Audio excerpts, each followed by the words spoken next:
Hi, Tamara. I thought I would just do a little quick recording to show you the instructor tools. It's probably easier than you reading through a document.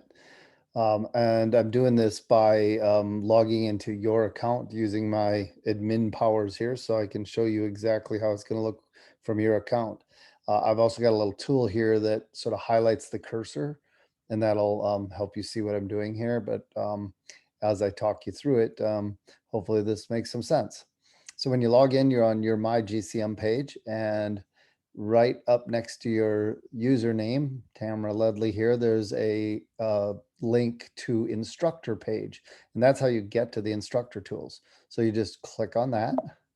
That opens up another window, which is now your My GCM Instructor, so like a special set of tools for instructors.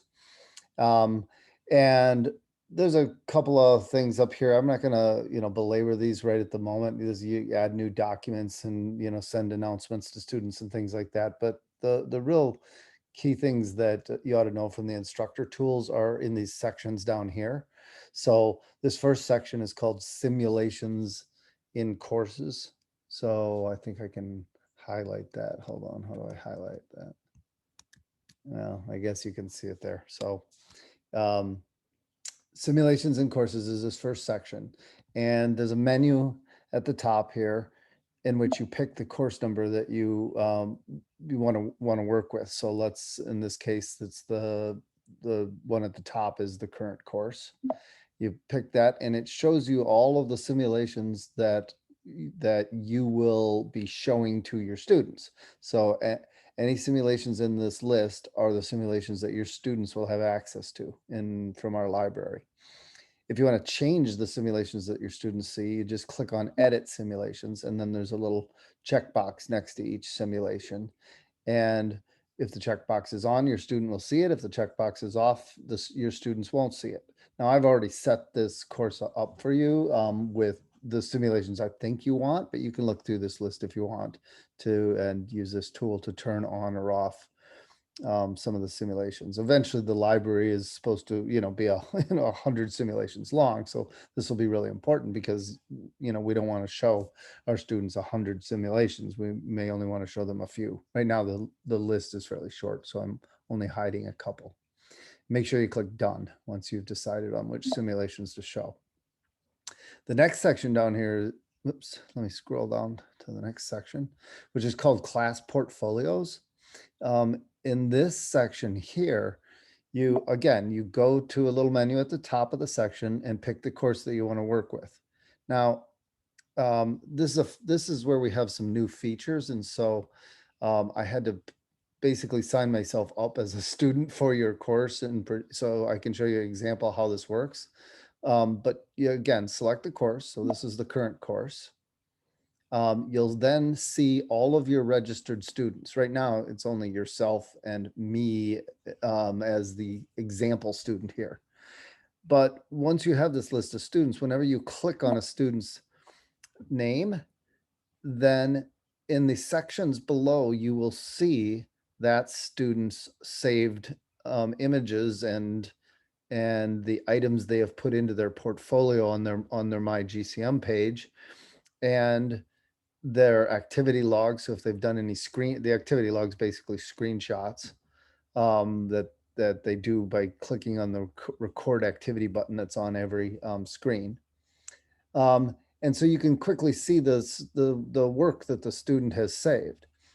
The difference between the portfolio section here and the saved images section is the idea is that students may save lots of images while they're doing their assignments, but that they only want to hand in 2 or 3 of them, or however many their instructor directs them to hand in.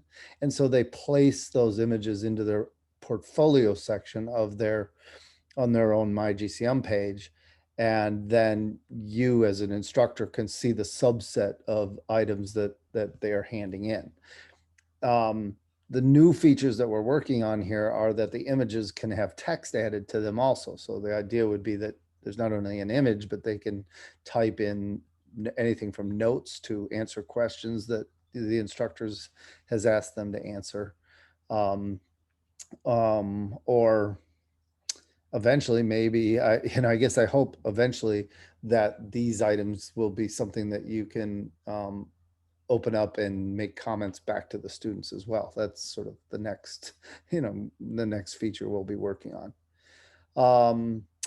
The other thing, and really the last thing I want to show you, because I don't want this to, take too long, and for you to have to waste too much time on it when you got so much going on. But another important feature of the instructor tools, you'll notice that for every student in your class, if you go to the far right side, there's a link and it says view my GCM.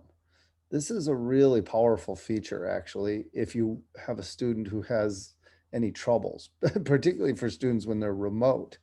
But um, if you click on the view my GCM, what this is going to do is go to this student's my GCM page. Essentially, it allows you to quickly log in as one of your students. So if I do this for myself here, I've now gone from your instructor tools to my account. So I am actually, um, so again, pretending to be the instructor, I've now with one click gone into one of my students' um,